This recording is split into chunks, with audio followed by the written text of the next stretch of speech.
Take a look at the person next to you and say, God loves you and I love you too. Now feel the love in the sanctuary. Lift your voice and repeat after me.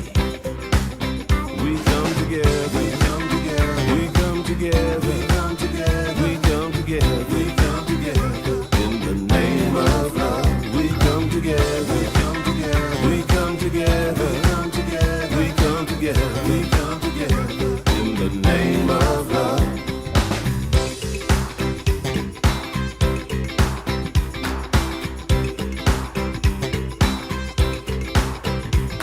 Now look at the person next to you. Say, I recognize the God in you. Feel the love in the sanctuary. Now lift your voice and repeat after me. Oh, we come together, we come together, we come together, we come together, we come together. In the name of love, we come together, we come together, we come together, we come together, we come together.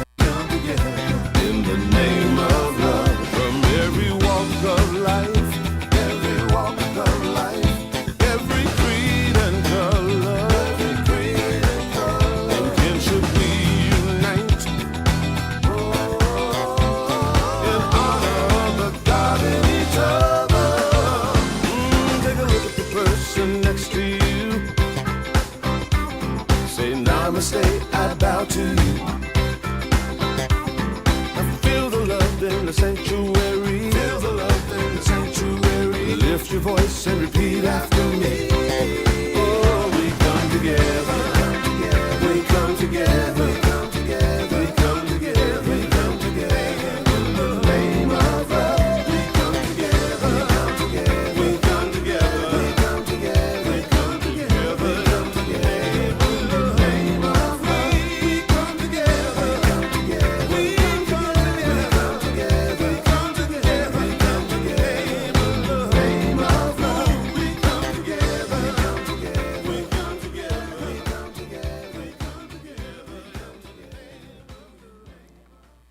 Welcome, everyone. Please stand as we join Kim Shar Meredith as she sings Centered in the Peace of God. Okay, I get it. I get it. There are a lot of things happening, a lot of moving parts in our lives and trying to keep up with things. But for right now, let's not be distracted by those things. We'll bring our attention to that which is within us. Up and down, spinning around. It seems things are changing almost every day. Up and down, spinning around.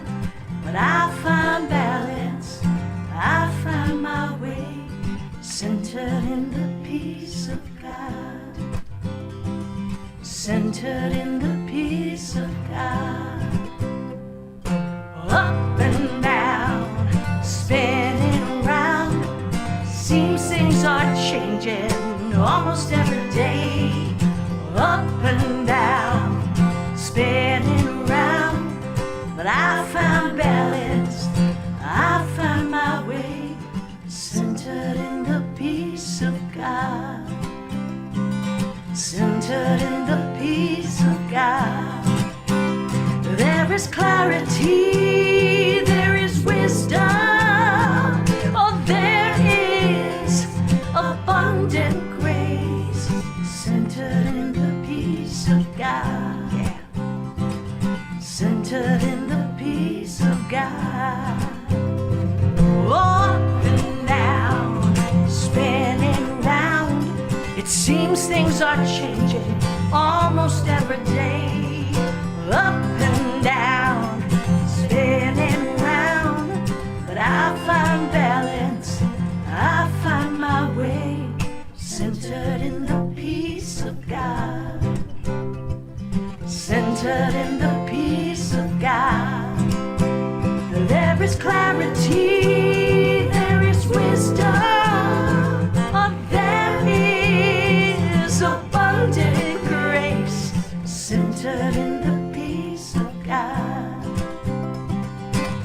centered in the peace of God. There's clarity. There is clarity. There is wisdom. There is abundant grace, centered in the peace of God.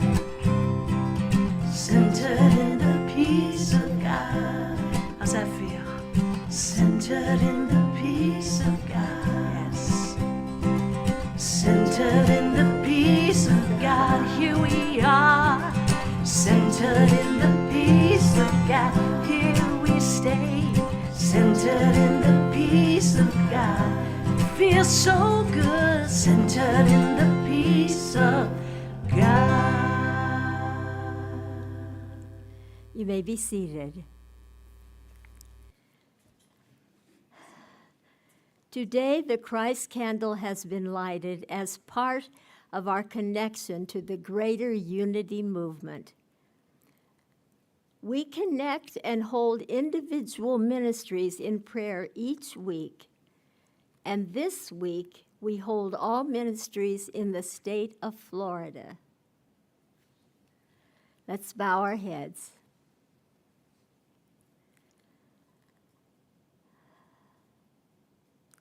The truth of God is the one presence and power in the universe and in my life. It is everlasting, unchanged, and unchanging through all the seasons of life.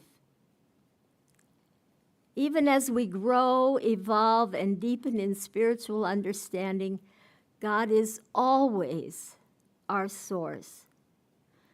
The freedom we return to again and again, the freedom to seek and discover, lies in the awareness that I can always trust in God. Thank you, Divine Spirit. Amen. And I believe Linda Cantor has our board minute today.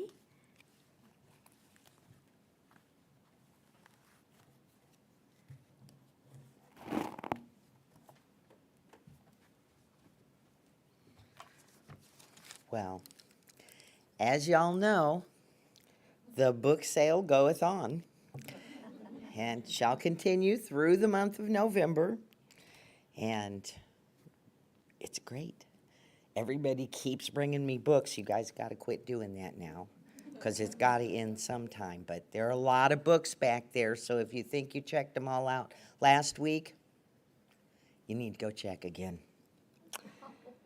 Also, I need to let you know that painting has been done on the outside signs and cleaning, and so check them out. Let us know what you think. And remember this. We members of the board are here for you. If you have any suggestions or concerns, we need to hear from you. We're a team. We all are in this together, so that's the board minute.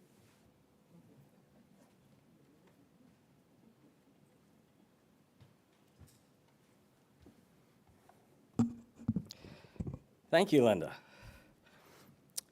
We are so glad all of you are here today to join us for worship. We extend a special welcome to those of you visiting today for the first time. On your way in today, you should have received a welcome packet and also a gift for you. Please see one of the greeters after today's service for that gift. We are also blessed and grateful to have an online following. If you are inspired by Unity of Springfield's message, please be sure to share our Sunday service on social media platforms. Thank you. Unity is a worldwide spiritual movement. We are an inclusive community, and we welcome all people. Today is our Halloween trunk or treat from 5 to 7 p.m. We will have a costume contest at 6 p.m., so wear your costume. There will also be treats, drummers, a light dancer, and more. Come to join the fun, and it may be indoors since it's raining, but it will go on nevertheless, so please come and join us. On Tuesday at 11 a.m., Peggy Tell will host our Silent Unity Prayer in Zoom. This is a space to support with prayer those on our prayer list, on our hearts, and in our community. Wednesday at 5:30 p.m., Karen Kelly will lead the gathering meditation via Zoom, creating a sacred space for quiet, introspective meditation. And as Linda mentioned, Unity's used book sale has been extended through the month of November. Join us for fellowship after the service and browse the books in Margaret Kane Hall. Sales are on a love offering basis, so none of them are too expensive. You are invited to participate in the monthly Healing Crystal Bowls meditation with Peggy Patty on Thursday, November 3rd at 6 p.m. Immerse yourself in the soothing healing vibrations as we send harmony, peace, and balance into our community and into our world. Suggestive love offering of $15. Next Sunday, November 6th, there will be an SOS committee planning meeting after the service in Margaret Kane Hall. All are, excuse me. All are welcome to join in the monthly flute circle with David Tell on Friday, November 11th at 6 p.m. held in the sanctuary. Beginners are welcome. Our next congregational workshop with Reverend Eliza, Power of a Focused Ministry, will be on Saturday, November 19th from 10 to 3. We have our blueprint firmly founded in our why and our how.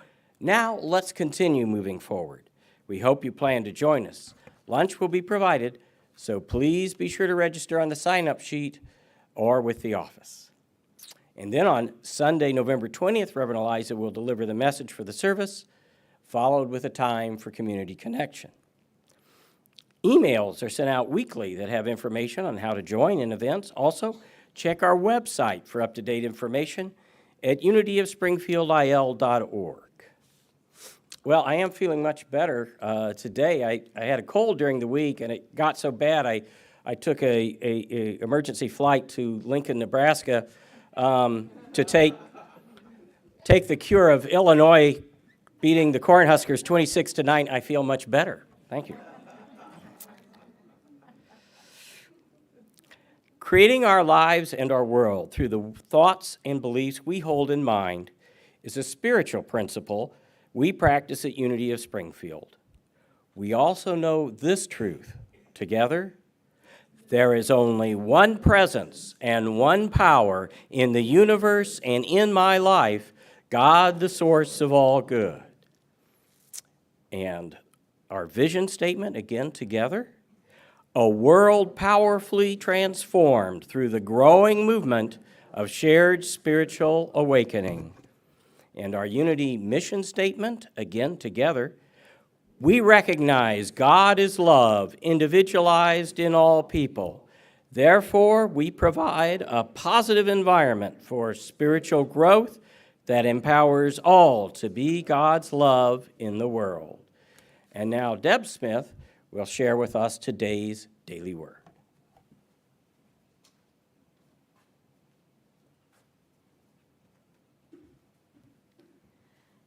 Good morning.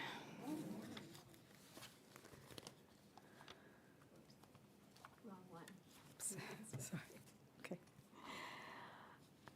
The word for today is protection. The affirmation, God is here. I am safe.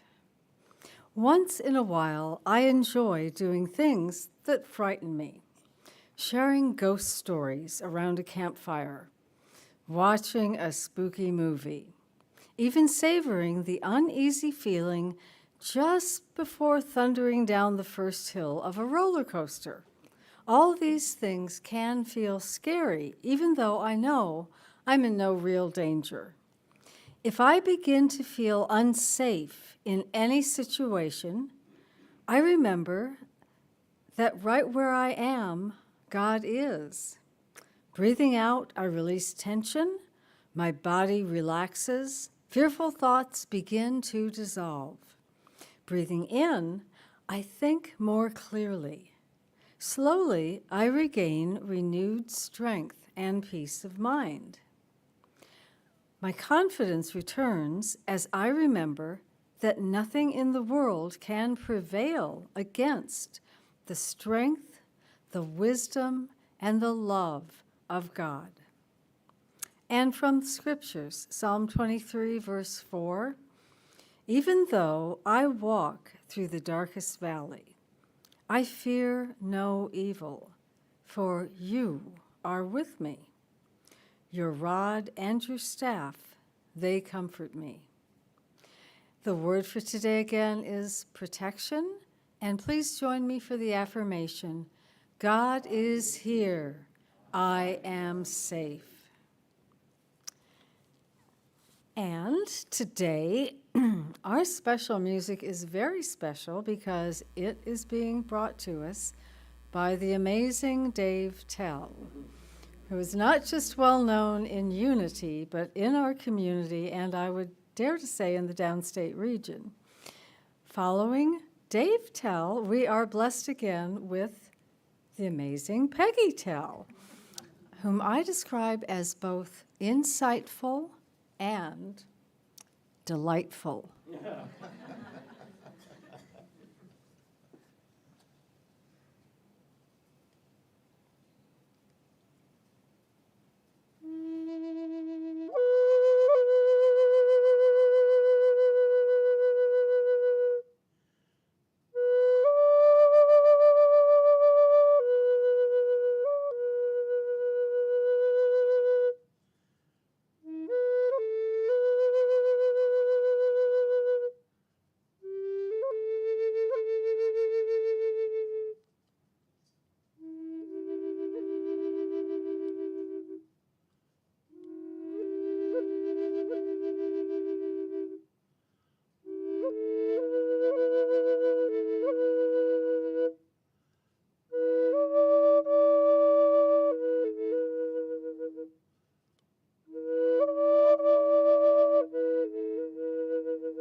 Thank you, Dave.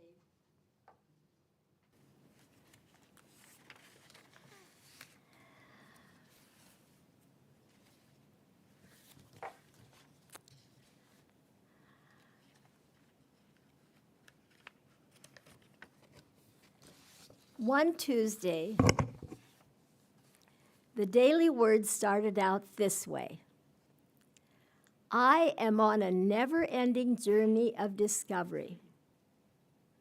In reality, it continued, my spiritual journey began before I took my first step in life. There is always an undeniable yearning of the created to connect wholly with the Creator. End of quote.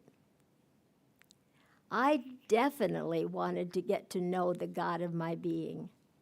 As a 5-year-old, I spent one entire summer thinking that maybe God was the wind. Then winter came with its harsh, cold winds, and I knew that wasn't correct. because God is love. And I reasoned in my 5-year-old mind that God wasn't a thing, so there must be more. And off I went again. In those days, in my very liberal Methodist church in rural Iowa, God was viewed as the creator of us all and the judge of all people. Jesus was important, of course, because of his teachings, but I viewed Jesus, myself, and all others as children of God. I'm sure much of this was due to my total absorption in the Wee Wisdom magazine from Unity Village. Myrtle Fillmore and her sons produced the monthly magazine that was the basis for my spiritual understanding of God. Nature also had a lot to do with my beliefs about God. I loved the bird songs, and I felt something special in their songs. I watched baby kittens being cared for by their mothers, and I felt the love. I saw the vibrant majesty of sunrises and sunsets, and I felt Spirit's presence. I experienced my family's love, and I felt cared for and loved and secure. Unlike children of today who are exposed to so much fear and violence in the world, I felt none of that except for a fear of dark, which I outgrew. I petted my grandfather's workhorses' heads and looked into their eyes and felt their powerful but sweet, gentle presence, and I knew they were very special animals. I gently held baby ducklings and chicks, and I marveled at them, so small and so perfect. In the hush of the pre-dawn silence, I felt in awe. All around me on our little family acreage, I felt beauty, and I felt peace. Every day was a new adventure and a new learning. Was all of this part of God?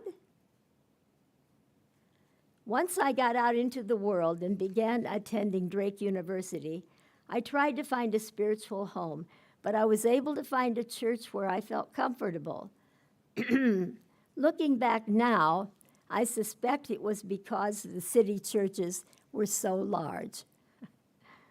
I would feel the presence of God once again when I returned home to the beautiful country church of my childhood.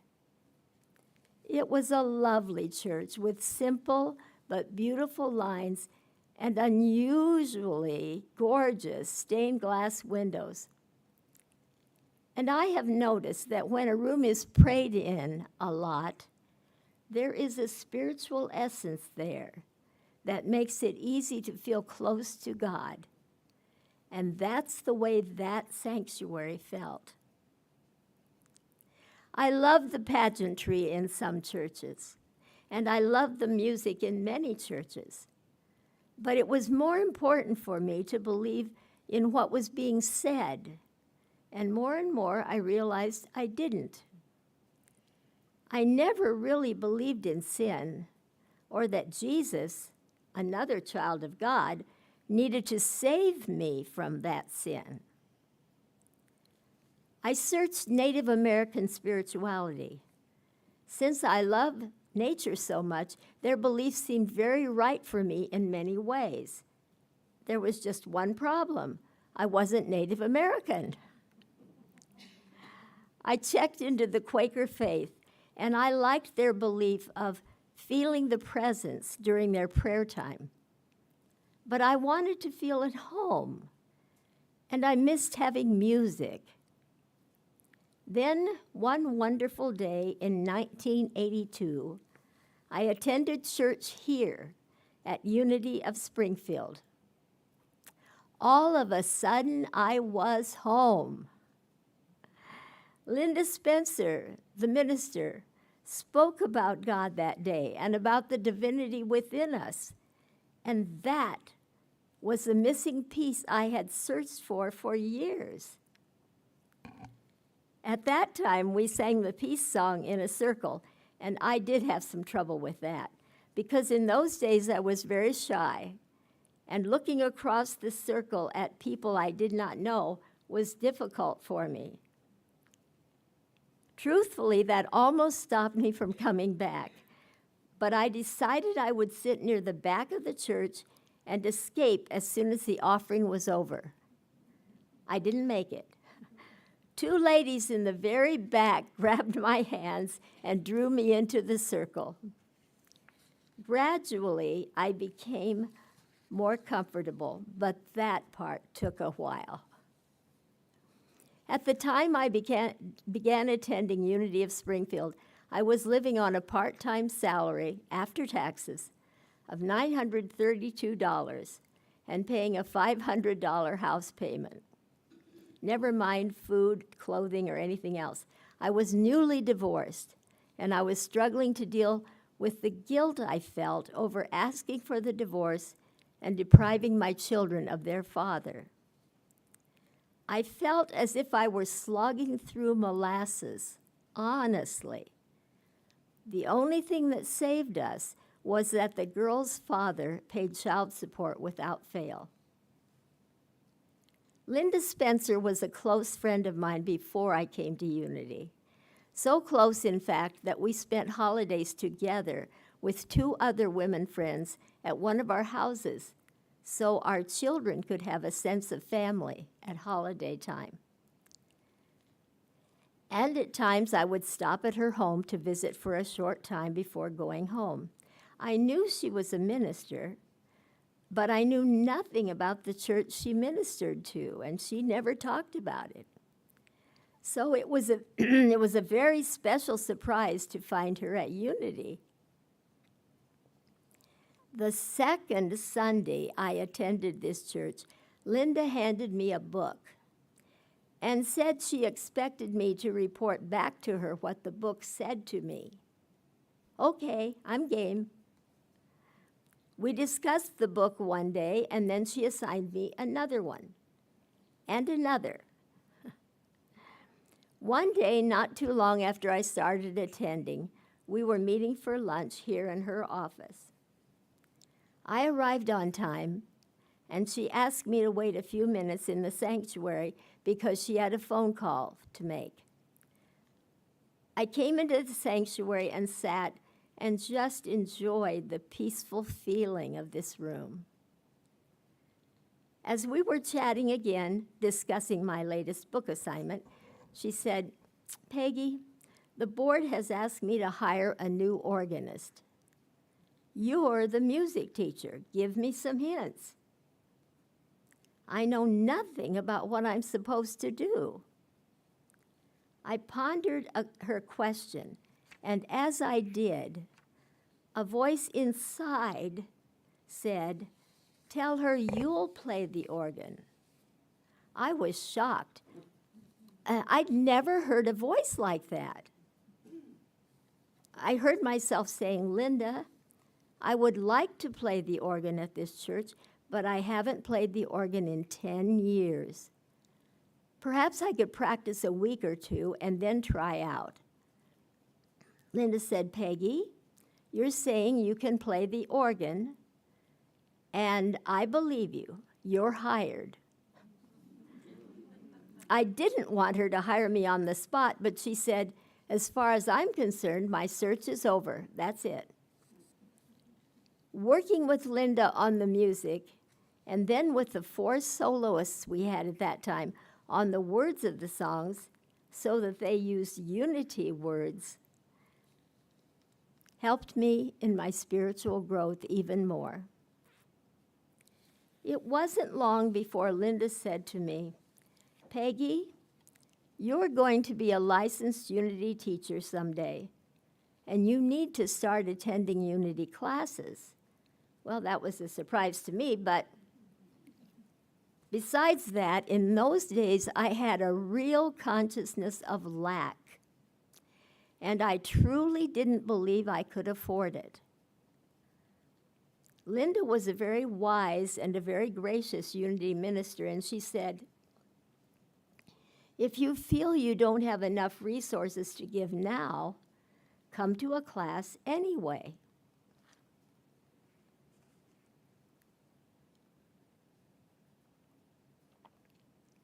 Someday soon, you will feel more prosperous, and then you can give. So, another big spiritual step. I began attending classes, and of course I gave, just not very much. We had lots of Unity classes in those days because we had several younger LUTs and a minister who also taught, so I attended many classes. I also grew beyond my feeling of lack. I came to know that if I was a good steward with my money, there would always be enough. Tithing was my first step. My belief in the unlimited nature of God gave me the courage to step out and tithe. And there has always been enough and more. I just needed to have faith. In those days, we had an even larger Unity bookstore. And as new Unity books were published, we received copies. I have always been a book person, so as the new books appeared on the shelves, I bought them as I was able. As I read them, my knowledge and love of unity and of spirit grew even more. By this time, I had come to understand that God is absolute good, everywhere present. God is the presence that humans have sensed around and within them for many, many hundreds of years. About this time, as part of my graduate work in clinical psychology, I did an internship at the Mental Health Center in Taylorville. And since they liked the job I did, I was able to get a part-time job there. I loved my job at Mental Health. I was working with people who had alcohol and substance abuse issues, and I ran the Al-Anon group. However, my children were alone all evening, 2 nights a week. I didn't get home until almost 10 on those nights, or later if the roads were bad. Things were not going well at home. The girls were still adjusting to the divorce. They were now 10 and 13. The younger one was not doing her chores, and the older one was trying hard to hold things together. She had more challenges than she needed, and I could tell she was really worn out. I recall one really awful night when I didn't get home until 11:30 because of an ice storm. Thank heavens the girls were in bed asleep. When I walked into the kitchen, I was greeted by a huge mess. The garbage disposal was obviously broken, and someone had tried to use the plunger on it. There was food waste everywhere. Also, someone was baking, and flour was on the counters, the floor, and everywhere hands had touched. It took me until 1 a.m. to get the mess cleaned up. For me, that was the proverbial straw that broke the camel's back. I had the next day free, and I called a good friend at DCFS. She advised I just walk into the local DCFS office at a time when the supervisor would be there and ask about jobs. So I did. We talked quite a while. I showed him my resume, and he said I could have a job when one opened up. The first day I drove to my new job as a child abuse investigator was one of the darkest days of my life. Later on, however, I realized the DCFS job was one more step on my road to serving some of the poorest families in Illinois, which I had wanted to do. and also a step on my spiritual journey and my desire to serve God. One night, I was called by the police in a small neighboring town who said 4 children had been left alone all evening while their parents were at the tavern drinking. I met the police at the house, talked to the children, asked about the multiple bruises I saw, and how often they were left alone and for how long. They were all frightened, very frightened, that their parents might come back when I was there, and they were sure they would be mean to me and to them. The police and I reassured them, but to no avail. There was no doubt in our minds that the children should be taken into protective custody. I forgot one thing. They were lying on the dining room floor, on the bare floor, with a blanket over each one. They were all hungry and had not eaten since their school lunch that day. So I stopped and bought food for them. Then I took them to my office and began calling to find foster parents. The children were obviously very close. It was easy to tell that, and I really wanted to place them together. They slept on the office carpet while I made phone call after phone call. The oldest, a girl, periodically checked to see if I had found a foster home yet. At 2 a.m., I found a home for all of them, way out. But they were so happy they could be together, and so was I. Several years later, I was working in my office when the receptionist said that a young lady wanted to talk to me. I went to meet her. She was the oldest of those 4 children. She thanked me for working so hard to find them all a home together. And she said, "No one else ever believed we were beaten and left alone so often. Now we're going to be adopted by our foster parents, and we're all very happy. I came by because I just wanted you to know." My heart was so happy when she left. Growing spiritually has had its twists and turns, but always, each step I have taken has led to the next step and the next turn in the road. Everything I have done with God's guidance has worked out for the best. When I was working at DCFS, a friend came up to me and said, "The state is offering to pay half the tuition costs for people who want to become clinical psychologists and who will work at the McFarland Zone Center, where mentally ill patients stayed temporarily until they were stabilized medically." I knew, without a doubt, this was the next step I needed to take. I signed up for the program.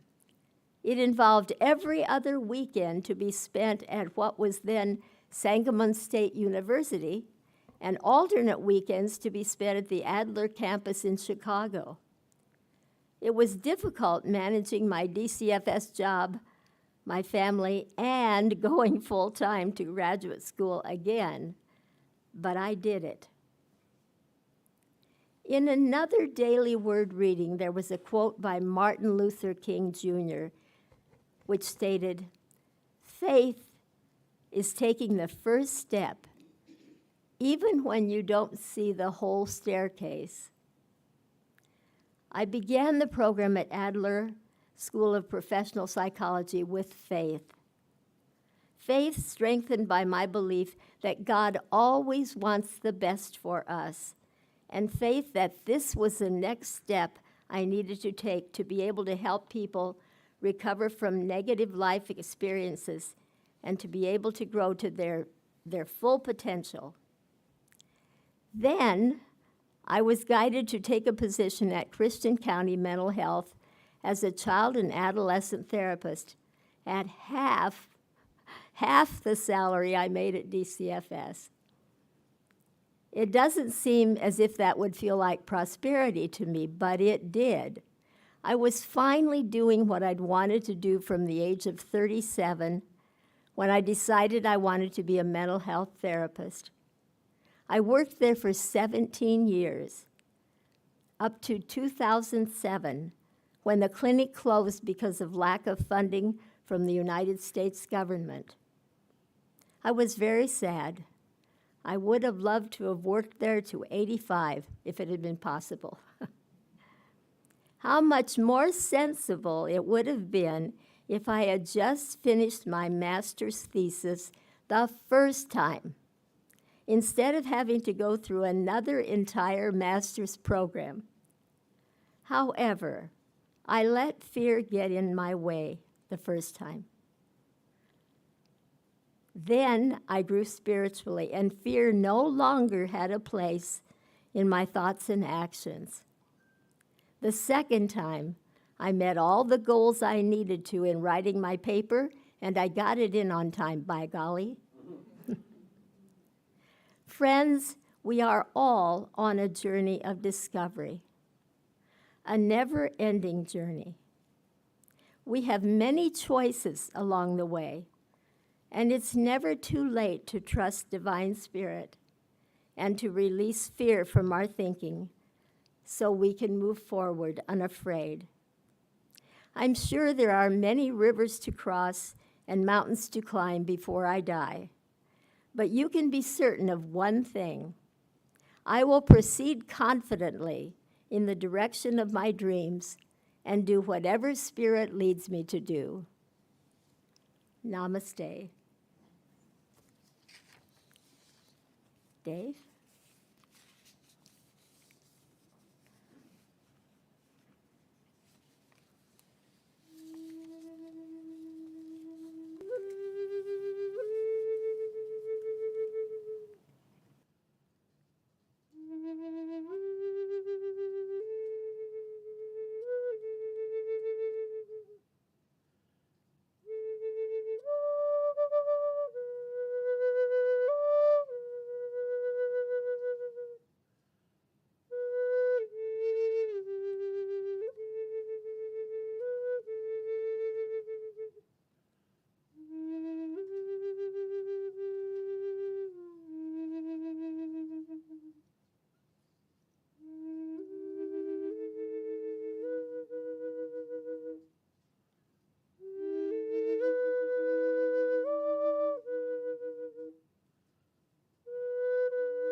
When I need guidance,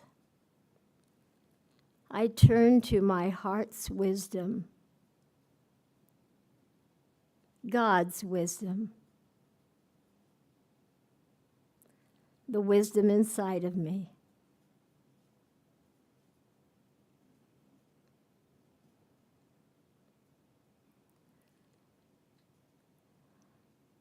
Whenever I listen too long to TV programs about how bad things are right now, instead of feeling afraid, I turn to God.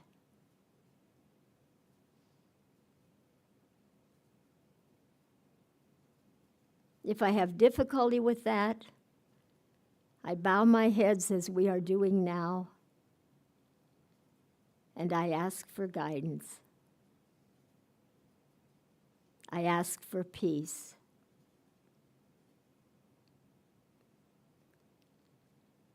Guidance is always given to me.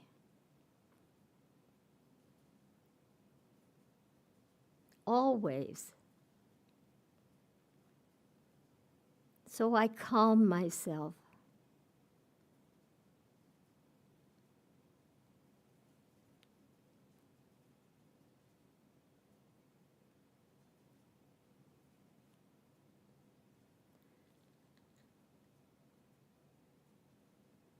I listen to my heart. I hear the voice of spirit within, or I simply have a feeling, or there's a kind of knowing.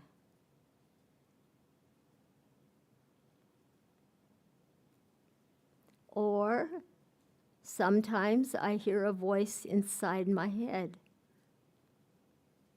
That has happened more and more.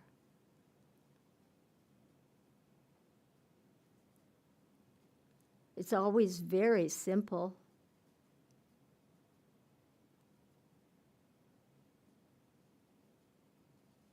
Like, go this way.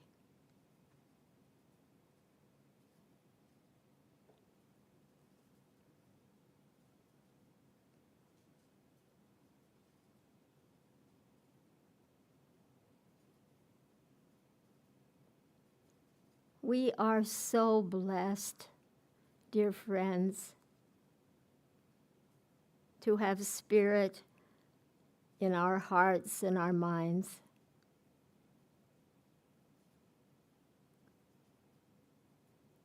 We are so blessed to feel that peace and that calm and that love.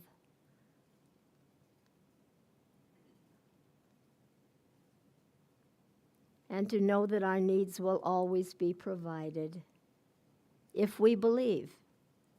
If we believe, that's the secret.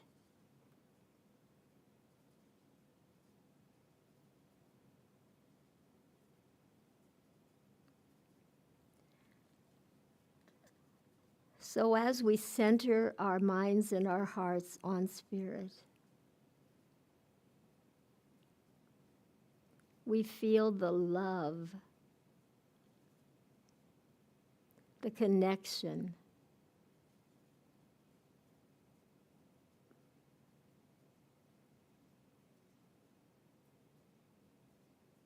and we are blessed.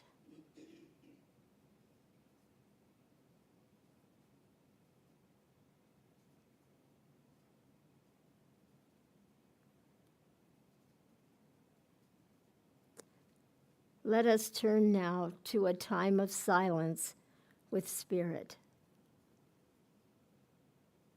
while we listen for God's voice in the silence. In the silence.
Today our hearts overflow with joy as we return.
Dave, there is nothing more that needs to be said except that we are very grateful for your playing.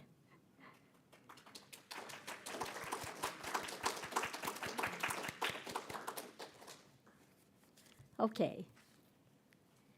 Now, if I can find my place, it's now time for our love gifts and our offerings. Please join me in our offertory prayer.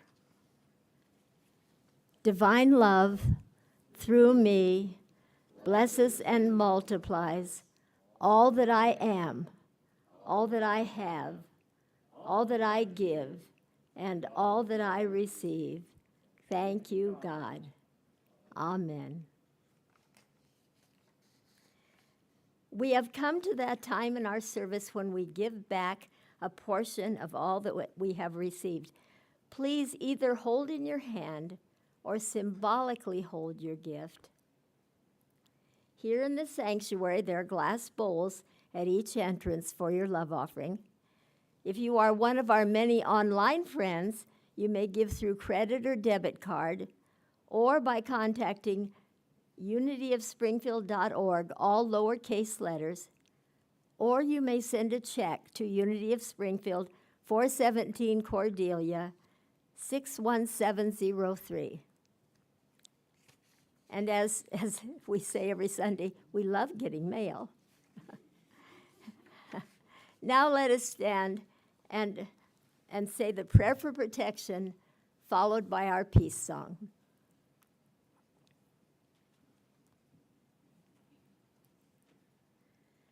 The light of God surrounds us. The love of God enfolds us. The power of God protects us.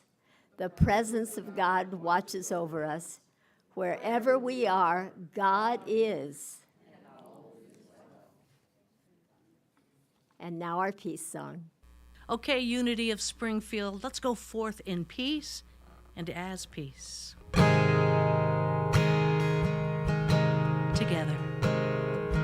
Let there be peace on earth, and let it begin with me.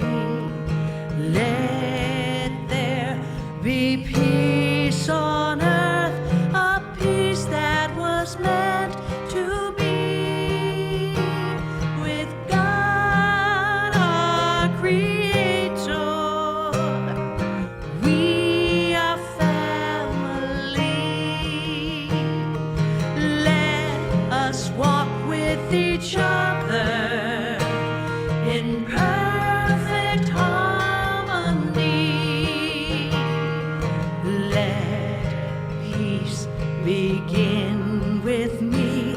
Let this be the moment now. With every step I take, let this be my solemn vow to take